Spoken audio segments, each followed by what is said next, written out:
The darkest evil doesn't come from strangers. It lives closer than we think, inside the people we call family. Her name was Mary, a young mother who had already learned how cruel life could be. When her father was rushed to the hospital in another state, she had no choice but to leave town. She trusted her 10-year-old son, Jason, to the only person she thought she could rely on, her sister, Sarah. Mary never doubted her. They grew up together, shared secrets, childhood dreams, even the same bed.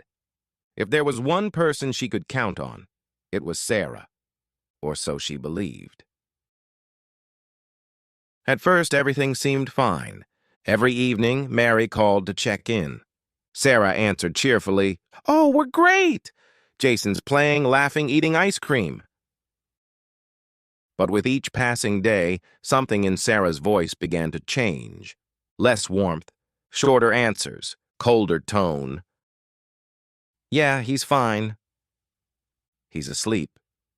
Don't worry." Mary tried to silence her anxiety. After all, it was her sister.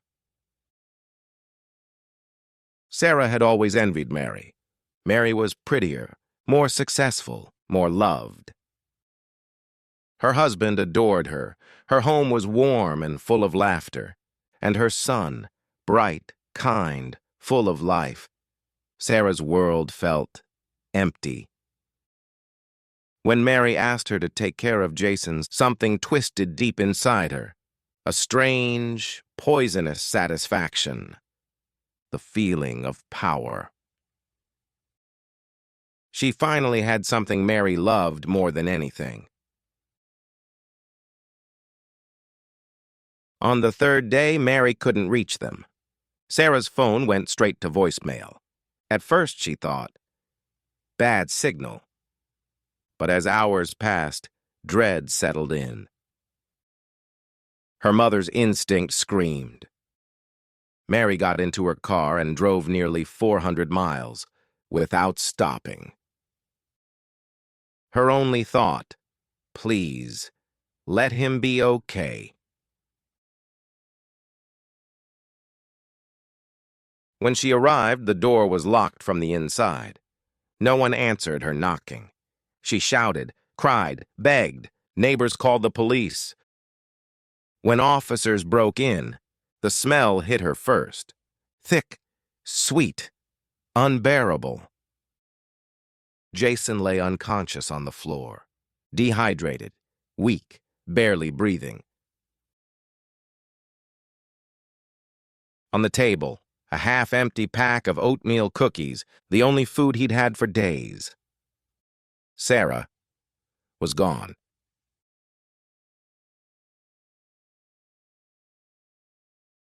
Doctors fought for Jason's life all night. He was hours away from death. Severe dehydration, organ failure beginning. Mary sat outside the ICU, watching the monitors, counting every breath. Every beep felt like a prayer. Hope was all she had left.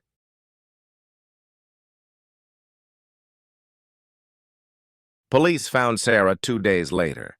She was hiding at a friend's house, watching television, calmly. When asked why, her answer froze everyone. "I was tired of everything being about her. Let her know what it's like to lose." It wasn't an accident. It wasn't neglect. It was revenge. A 7-year-old neighbor girl, Lily, became the key witness. She told detectives she saw Sarah lock the door and leave. She heard Jason calling for help, but thought it was a game. That innocent testimony, the voice of a child, became the turning point. It proved the truth and saved Jason's life. In court, Mary sat across from her sister. Sarah refused to look at her. No guilt, no shame, only emptiness. When the judge spoke the words, 10 years imprisonment, Mary didn't feel relief. Just silence. 3 years later, Jason smiles again. He laughs, he runs, he dreams. Sometimes he asks, "Mom, why doesn't Aunt Sarah call anymore?" Mary answers quietly, "Because some people lose the right to be close, even if they share your blood." This story isn't about hate, it's about trust, and how blind faith in the wrong person can destroy everything you love. If you ever feel that quiet alarm inside, that whisper saying something's wrong, listen to it. Don't silence it with excuses, because sometimes saving your loved ones means trusting your instincts. Remember, betrayal doesn't always come from strangers. Sometimes it carries your own last name,